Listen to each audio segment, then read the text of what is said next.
I can't help but wonder if this person was sentenced appropriately for the first crime. Would the second crime have ever happened? This is about Lloyd Collins Jones. Lloyd Jones and his wife at the time separated on October 31st, 2000. After the separation, Lloyd's wife had been living in a trailer with her two children, a friend of hers, and her friend's children. A month and a half after Lloyd Jones and his wife separated, on the night of December 12th, 2000, Lloyd Jones broke into the trailer where his wife and children were living. According to court testimony, Lloyd's wife woke up to the sight of him standing over her, holding a box cutter. While holding the box cutter to her throat, Lloyd Jones forced his wife to perform acts on him, and then he raped her. During these acts, Lloyd Jones did tell his wife if she didn't comply that he might hurt her friend.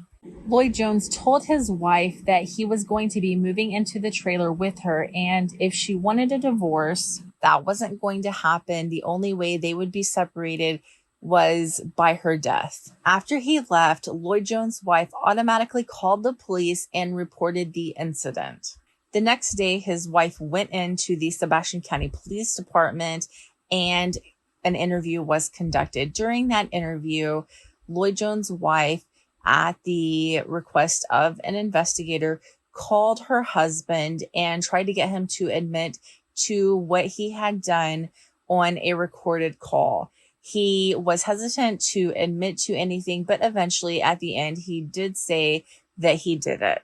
Lloyd Jones was arrested, and during his interview with police, he did admit to breaking into the trailer and raping his wife. He did say that the box cutter did not have the blade in it, but he admitted that his wife only performed the acts that he requested of her because she feared for her own safety, the safety of her children, her friend, and her friend's children.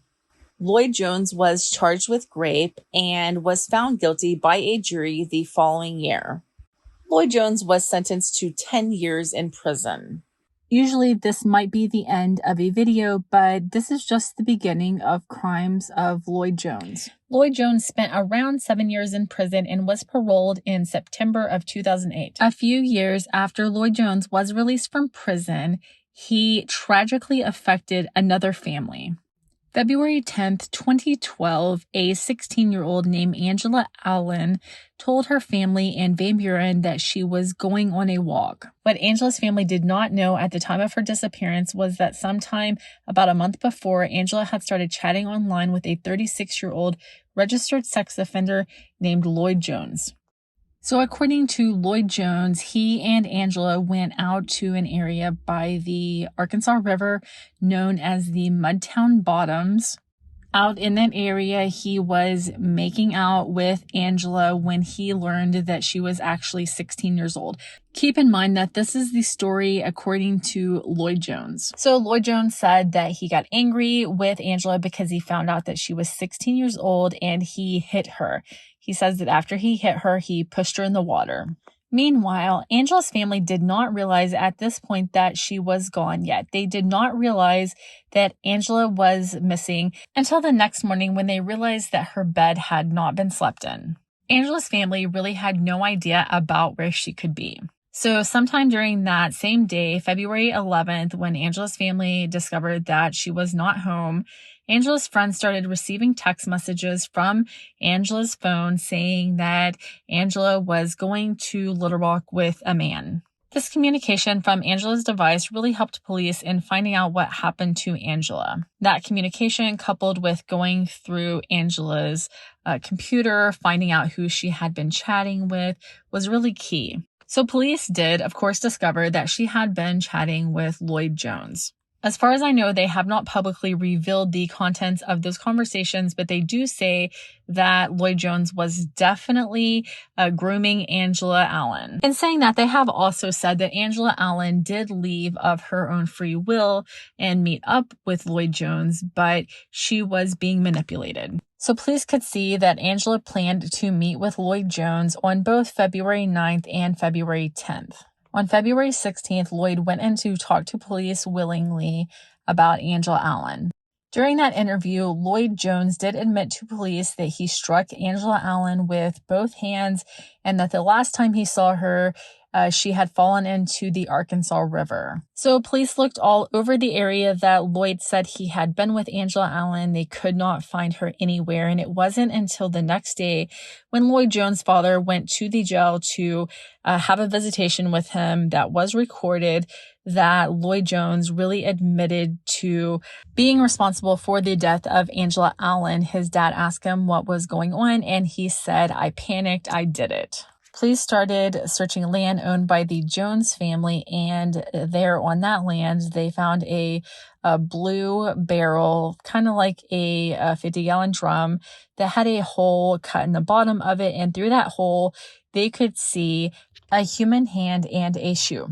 According to police, Angela Allen had signs of trauma on her throat. Her cause of death was strangulation. She had no water in her lungs to support the story of Lloyd Jones. So that year, Lloyd Jones pled guilty to first-degree murder, abuse of a corpse, and 2 counts of what is now known as CSAM. On those charges, Lloyd Jones was sentenced to 60 years in prison.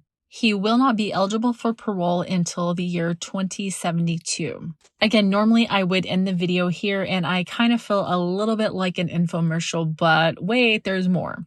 So Lloyd Jones was serving his prison sentence when he escaped from prison in 2016. Lloyd was serving time at the East Arkansas Regional Unit, also known as the Brickies Unit, and he was out doing his work detail when he escaped from custody. If this unit sounds familiar, it's because it is also the unit that another person recently escaped from. Samuel Hartman also escaped custody from the Brickies unit in 2022, and he is actually still on the loose.